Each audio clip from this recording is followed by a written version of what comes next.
Every day you deal with things that shouldn't make you this angry. Careless drivers, rude comments, pointless arguments, and people acting without thinking.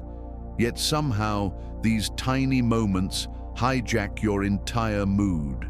They drain your energy, your focus, and your peace, even though they don't deserve a single second of your life. But here's the truth the Stoics understood long before us. It's not the stupidity out there that controls you. It's the reaction happening inside you. You can't remove ignorance, rudeness, or foolish behavior from the world, but you can remove the power it has over your mind. The ancient Stoics called this the ultimate freedom, choosing your response instead of being dragged around by impulse. Today, you'll learn 7 powerful Stoic strategies to stop getting angry at small, stupid things and reclaim the calm, clarity, and self-respect that belong to you. Let's begin. 1. The Stoic Pause. Most of the anger you feel doesn't come from major betrayals or life-changing events. It comes from small moments, careless comments, reckless driving, rude interruptions, or someone speaking without thinking. These moments steal your calm instantly because you react before you think. The Stoics understood this deeply. They believed freedom begins in that small space between stimulus and response.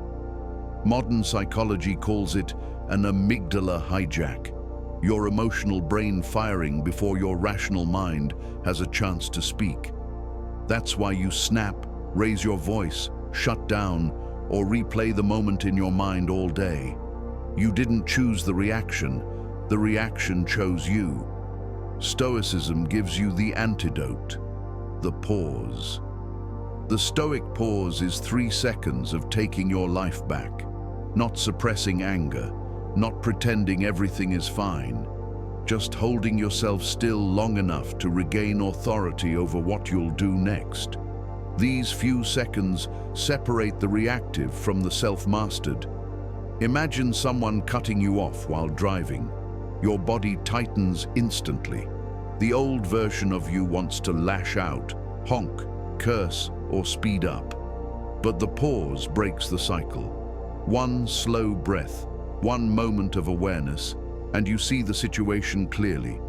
A stranger's carelessness isn't worth poisoning your entire day. Or imagine a co-worker repeating the same mistake for the 10th time. Your irritation spikes. The impulse is to snap or make a passive-aggressive comment. But impulsive reactions solve nothing.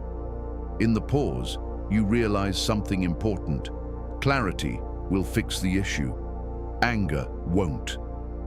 Marcus Aurelius warned against acting while your emotions are hot. Anger exaggerates everything, turning small problems into personal attacks and tiny mistakes into insults. The pause cools the heat and shrinks the problem back to its real size. Ask yourself during the pause, does this deserve control over my peace? Most of the time, the answer is no. And when the answer is no, the anger already begins to dissolve. Strengthen this habit with a breathing pattern the Stoics would approve of. Inhale for 4 seconds, hold for 4, exhale for 6. It signals to your mind that you're in control again. Your thoughts slow down, your emotions settle, and your rational mind steps back into place. The more you pause, the less you're dragged around by other people's carelessness or disrespect. You stop being a slave to impulse and become the guardian of your own peace. Make this your new rule. No immediate reactions, not to stupidity, not to rudeness, not to irritation. Respond from strength, not shock. Your pause is the doorway to self-mastery.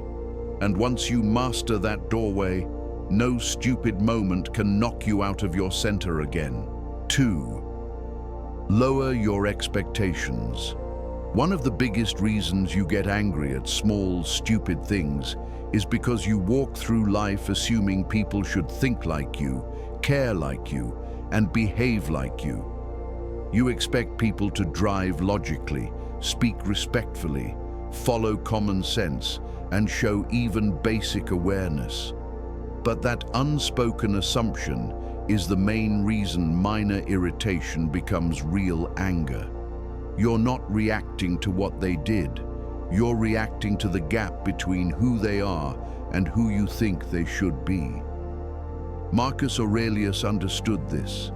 Every morning he reminded himself, "You will meet selfish, careless, arrogant, and ungrateful people." Not because he was bitter, because he refused to begin the day with unrealistic expectations. Accepting human foolishness protects your peace far more than hoping people magically become wiser or more thoughtful. Most people aren't trying to provoke you. They're not plotting to ruin your day. They're simply distracted, overwhelmed, insecure, rushed, or lost in their own problems. They're not even thinking about you. But because their behavior affects your world, you make it personal, and that is where anger grows. Think of the last time someone annoyed you, the slow walker while you're in a rush, the cashier moving at glacier speed, the co-worker asking a question they should know by now.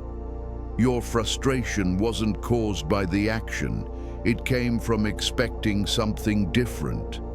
The Stoic solution? Stop expecting wisdom from the untrained. Stop expecting awareness from the unaware. Stop expecting emotional maturity from those who've never practiced it. Not because you're better, because expecting the world to operate at your level of discipline guarantees endless frustration. Instead of asking, "Why are people like this?" ask, "Why am I expecting them not to be?" Lowering expectations doesn't lower your standards for yourself. It lowers the power foolishness has over your emotions. Old you. They shouldn't do that. Stoic you. Of course, people behave like this sometimes. No shock equals no anger. When you expect predictable behavior, you stop being surprised by it. You stop giving your peace away because someone else's mind is unorganized. Daily practice. Each morning, write down 3 annoying behaviors you expect to encounter. Slow people, loud people, careless people, inconsistent people. When they appear, you'll feel something rare: neutrality. Lower expectations of people. Raise expectations of your own calm. That is the Stoic way. 3. Detach interpretation. If you want to stop getting angry at small, stupid things, you must learn one of the strongest Stoic skills: separating what actually happened from the meaning you attach to it. The Stoics taught that events themselves are neutral. What hurts you isn't the event. It's the story your mind instantly creates around it. And most of those stories are exaggerated, emotional, or simply wrong. Someone interrupts you while you're talking. Event. They spoke over you. Story. They don't respect me. They're trying to undermine me. Result. Anger. A co-worker sends a short, blunt message. Event. A brief message. Story. They're rude. They're attacking me. They think I'm incompetent. Result. Anger. A stranger bumps into you and keeps walking. Event. Physical contact. Story. They're careless. They think I'm invisible. They're challenging me. Result. Anger. Notice what's happening. The event is tiny, but your interpretation is huge. The distance between reality and imagination is where unnecessary anger is born. Epictetus said it clearly. Men are disturbed not by things, but by their opinions about things. He wasn't talking about general opinions. He meant the rapid judgments your mind attaches to every moment. You think you're reacting to life, but you're really reacting to your labels. And labels are optional. If you want to stop getting angry, learn to see events without instantly writing a dramatic story around them. When something foolish happens, someone slow, rude, careless, unaware, imagine you're viewing the moment through a camera lens. A camera doesn't judge. It records facts, not emotion. For example, you receive a short, unpolished text. "Call me later." Without interpretation, it's just 4 words.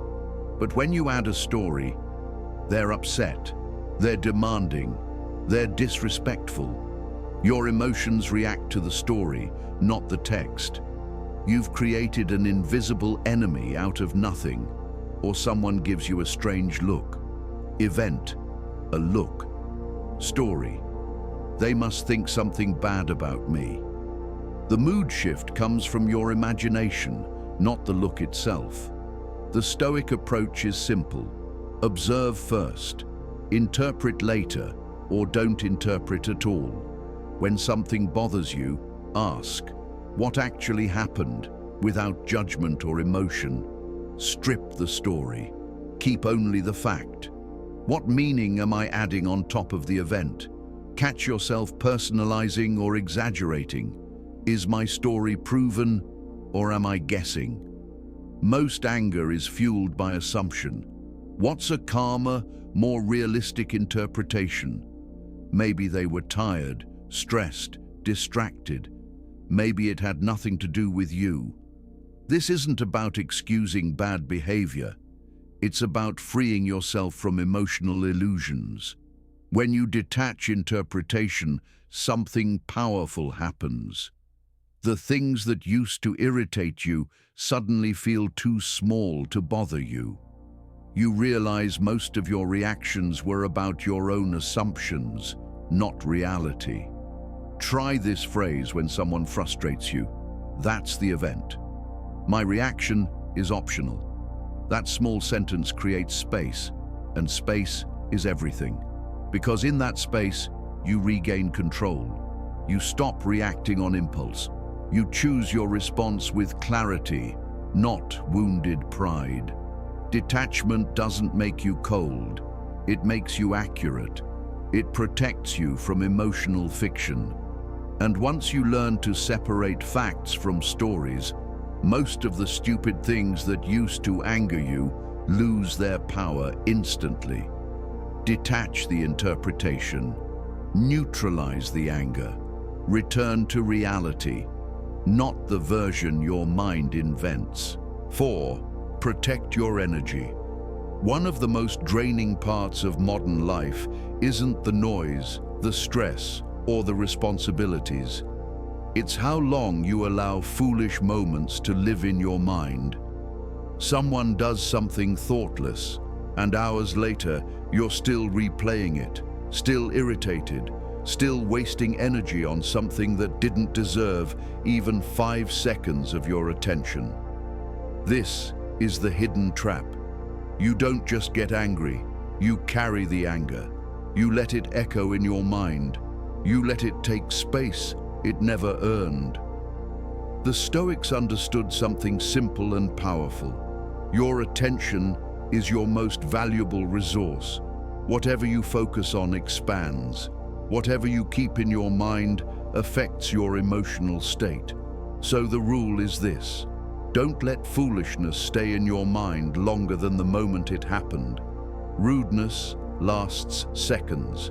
Your replay can last hours. And during those hours you relive the disrespect, rehearse imaginary comebacks, and overanalyze someone's behavior, even though they've already moved on and forgotten about it. Imagine your mind as a house. Every thought is a guest. Some guests bring clarity and peace. Others bring irritation and chaos. The problem isn't that stupidity knocks on your door. It always will.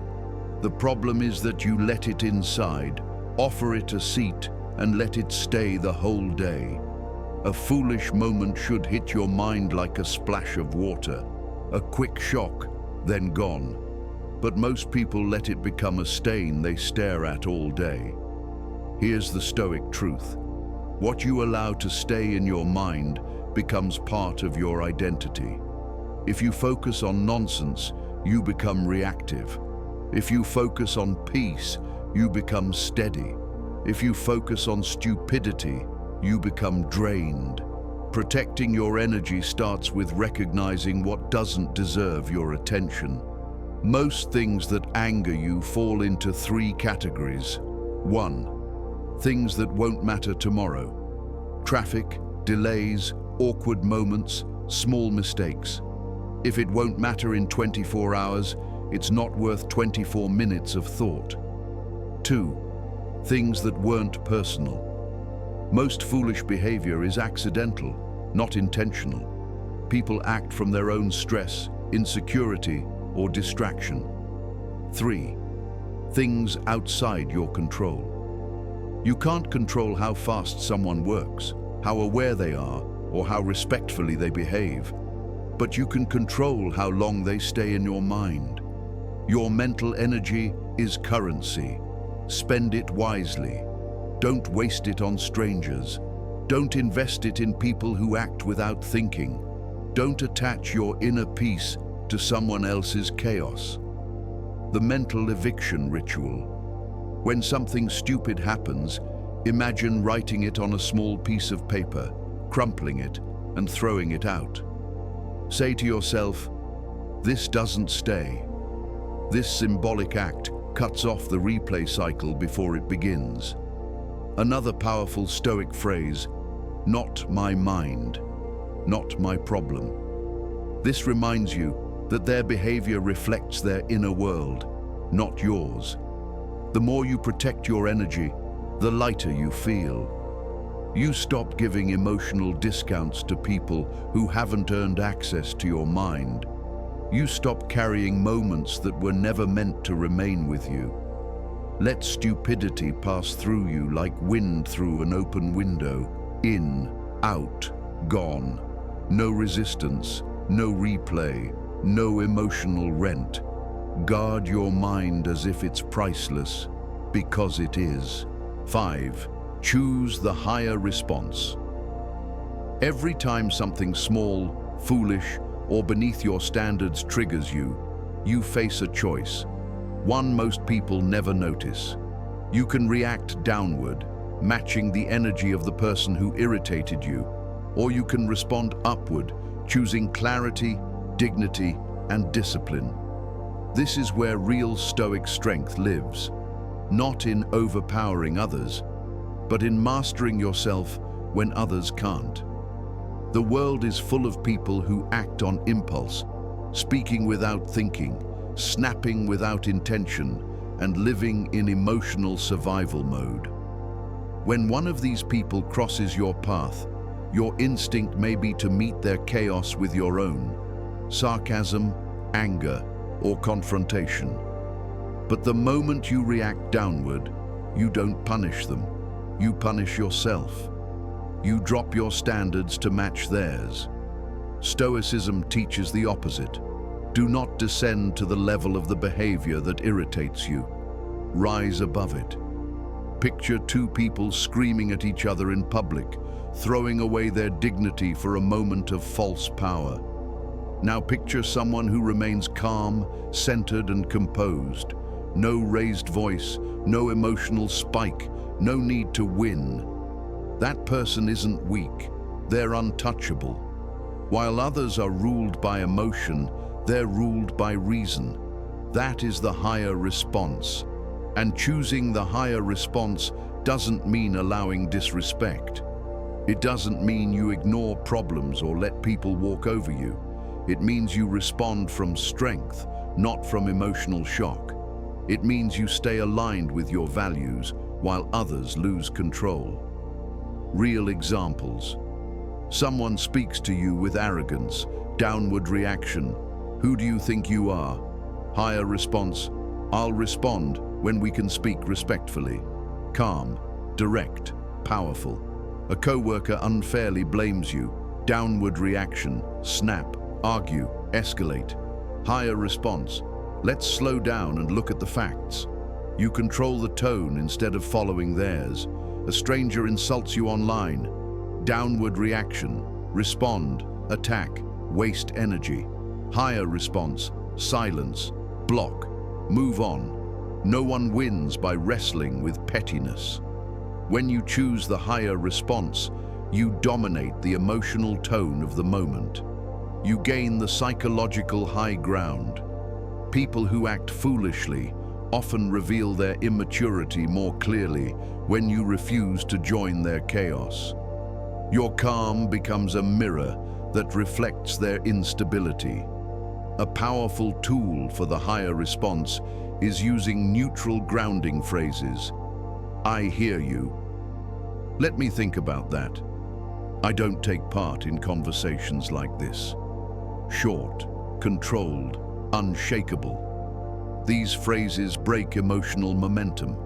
They show you are choosing the moment, not reacting to it. The Stoics believed the real battle is not between you and them.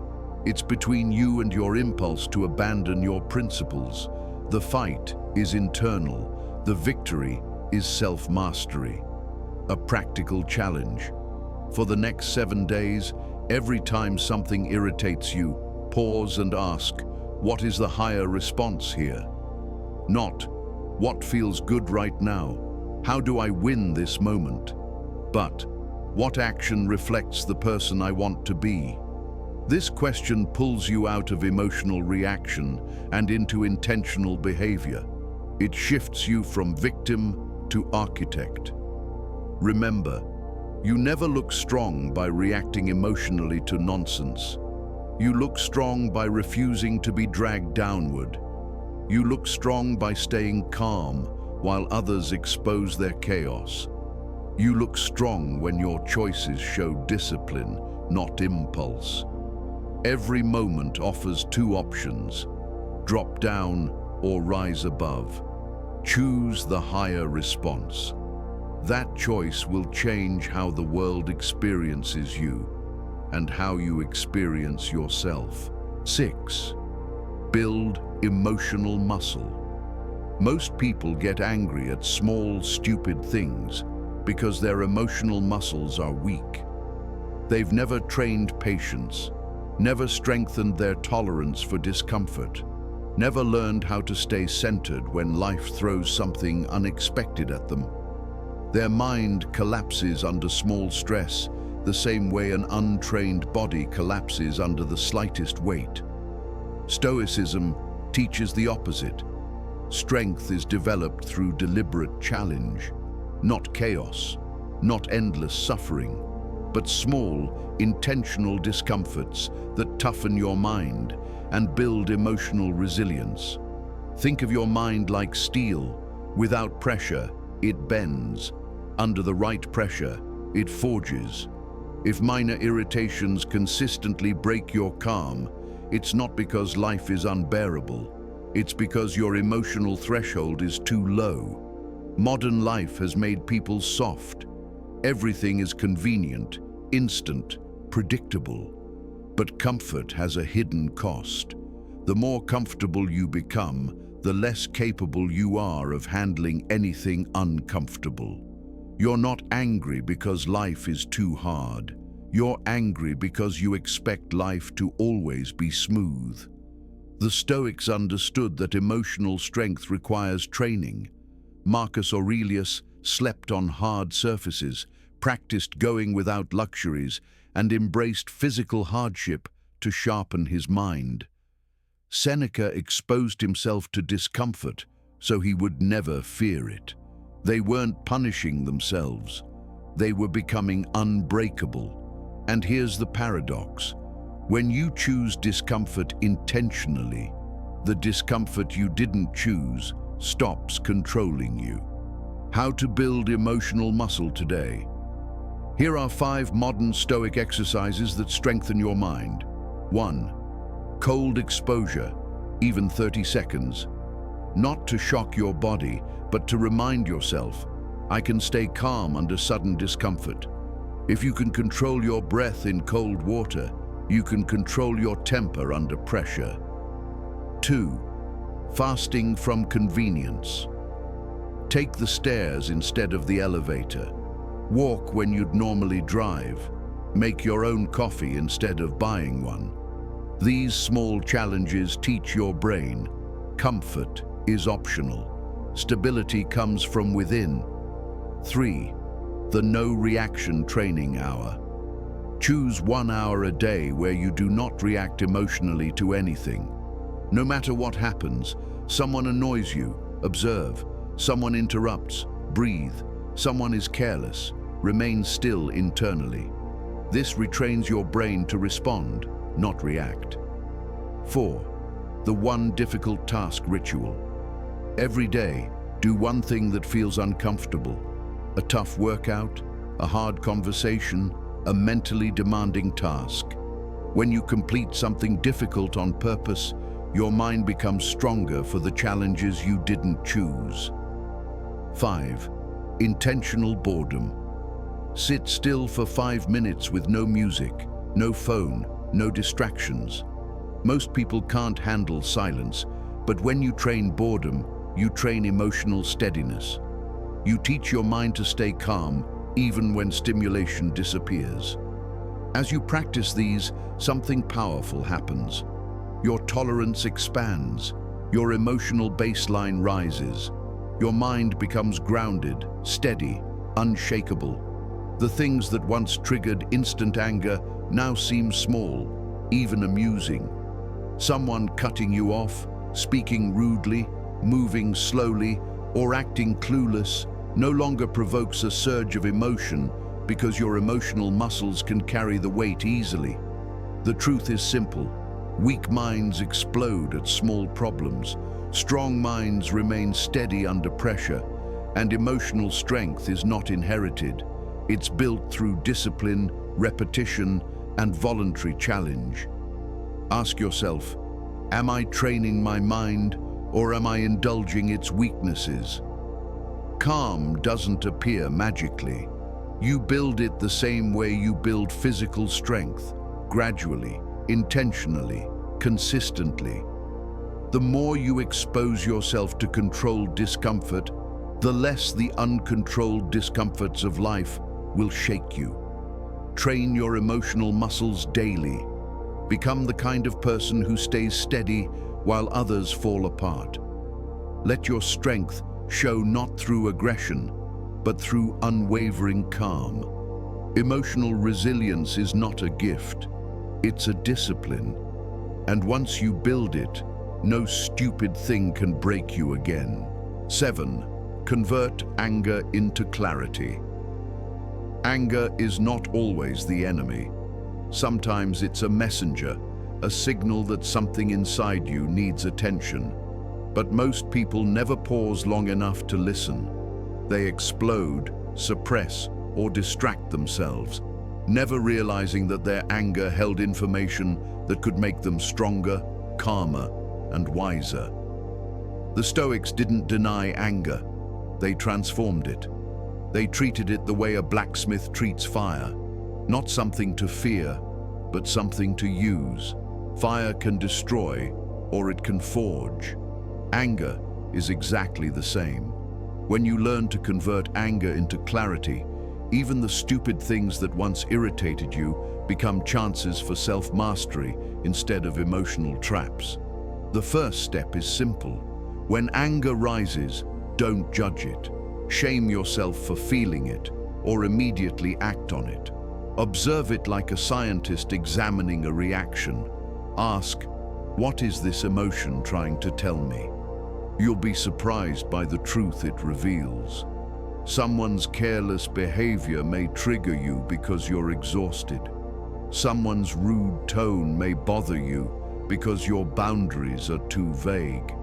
Someone's slow pace may annoy you because you're rushing through life. Someone's foolishness may anger you because you're overwhelmed. See the pattern? The anger isn't always about them.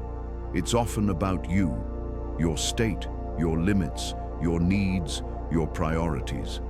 When you learn to decode anger, it becomes a map instead of a burden. Here's a powerful Stoic method to transform anger into clarity. 1. Observe. Instead of reacting, notice the emotion rising. Study it. Is it hot or cold? Fast or slow? Sharp or dull? Where does it sit in your body? Awareness breaks the automatic chain that leads to unnecessary anger. 2. Name the emotion with precision. I'm irritated. I'm overwhelmed. I feel disrespected. I'm disappointed. Labeling calms the brain. Psychology calls this affect labeling, a practice the Stoics used long before it had a name. 3. Learn. Ask the golden questions.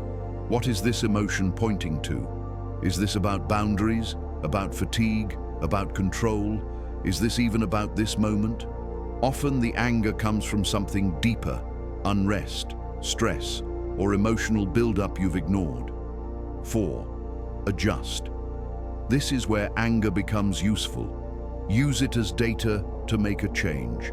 If you're tired, rest. If boundaries are weak, strengthen them. If you're overwhelmed, simplify. If something is misaligned, correct it. If someone repeatedly crosses your limits, distance yourself. This is how anger becomes clarity, by transforming emotion into action instead of reaction. Let's look at a real example. You get angry at a co-worker's sloppy mistake. On the surface, it feels like the anger is about them. But when you examine it honestly, you notice your workload has been overwhelming, your sleep inconsistent, and your stress unmanaged. The co-worker triggered the emotion, but they didn't create it. They simply exposed what was already building inside you. Another scenario, you find yourself irritated by a slow cashier. But the deeper truth is this: you're always rushing, always behind, always cramming too much into your schedule. The anger is sending a message: slow your life down. Or consider a family member repeating the same inconsiderate behavior again and again. Instead of exploding, the clarity becomes obvious. I need a boundary, not another outburst. Stop waiting for people to magically change. Change your limits. Anger becomes wisdom when you stop asking, "Why are they like this?" and start asking, "What is this teaching me?" Because here's the truth: the world will always contain foolishness, carelessness, and ignorance. But your reactions don't have to repeat the same pattern forever. When you convert anger into clarity, even the stupid moments become stepping stones toward emotional strength. You grow. You outgrow the old version of yourself. And gradually, you become the person who no longer collapses under tiny annoyances, because you've turned every frustration into fuel for self-mastery. Let your anger educate you, not rule you. Turn the heat into light. Turn the reaction into wisdom. Turn the irritation into growth. Most people spend their whole lives being pushed, provoked, and controlled by the tiniest moments. A stranger's mistake, a rude tone, a careless action, a mindless comment. But you are no longer most people. You've learned 7 Stoic strategies that give you something rare: command over yourself. With the Stoic Pause, you master your reactions. With lowered expectations, you protect your peace. With detachment, you protect your clarity. With energy protection, you guard your inner world. With higher responses, you elevate your character. With emotional training, you expand your resilience. And with anger to clarity conversion, you turn every irritation into insight. This isn't about avoiding life, it's about mastering it. The world will always be chaotic, people will always be careless, stupidity will always exist. But your reaction can evolve, and when it does, Nothing outside can shake what you've built inside. Carry this with you. Calm is not weakness. Calm is control. Calm is intelligence. Calm is power. If this message resonated with you, if you're ready to master your mind instead of the world, this is your moment. Comment: I choose calm.